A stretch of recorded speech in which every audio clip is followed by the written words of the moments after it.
प्यार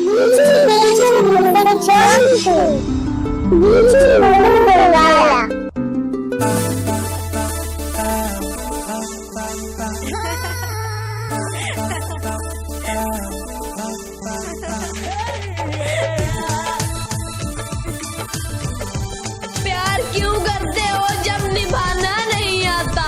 प्यार क्यों करते हो जब निभाना नहीं आता? किसी की जिंदगी क्यों बर्बाद करते हो जब जिंदगी बनाना नहीं आता?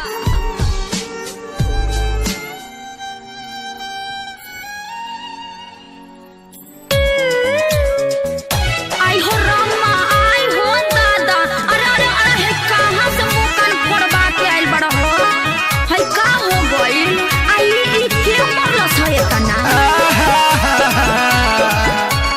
का बताई, कैसे बताई?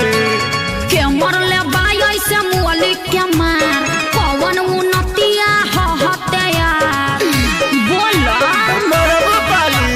के मरले बाई ऐसे मुअली के मार, पवन उन्नतिया हते यार। अरे तोरा आ गली में तोरा धरैनी रे, कैसे? आ भाई से तोरा पिटैनी रे।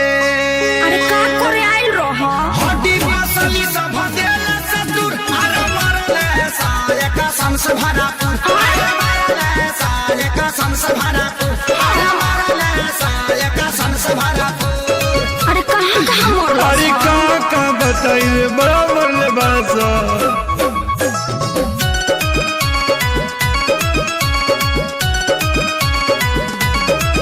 मुँह खोला होट बलेटवा खिया दी, अब नया राजा हरदी पिया दी। ढेर पालिश मरब नहीं झरला पनू न गारा, बात मीठा मीठा जानी कारा।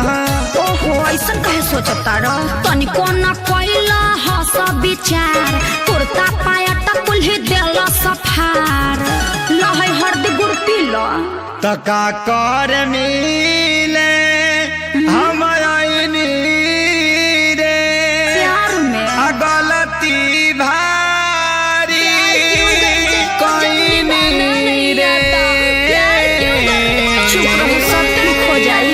किसी की जिंदगी क्यों बर्बाद करते हो जब जिंदगी बनाना नहीं आता?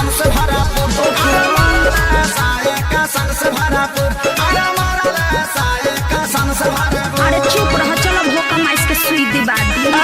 वो कौन सुई है? दुख हरनी सुई। अच्छा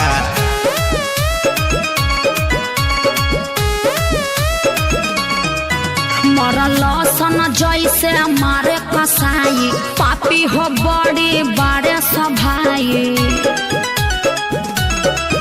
जनता रे खेसारी सभन के सब खेला है बचन के। माने के नहीं मोहब्बत में हार, ठीक नहीं कोइला सभाई हमार। अरे हेंगा कोई मारेला?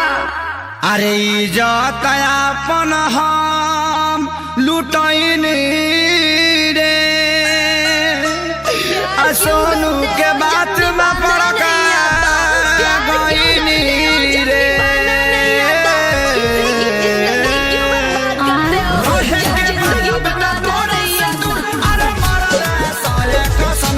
अच्छा चुप रहो।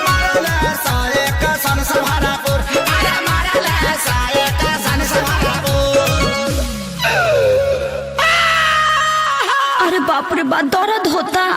अरे लावा अमर लाता के पाता साट दी।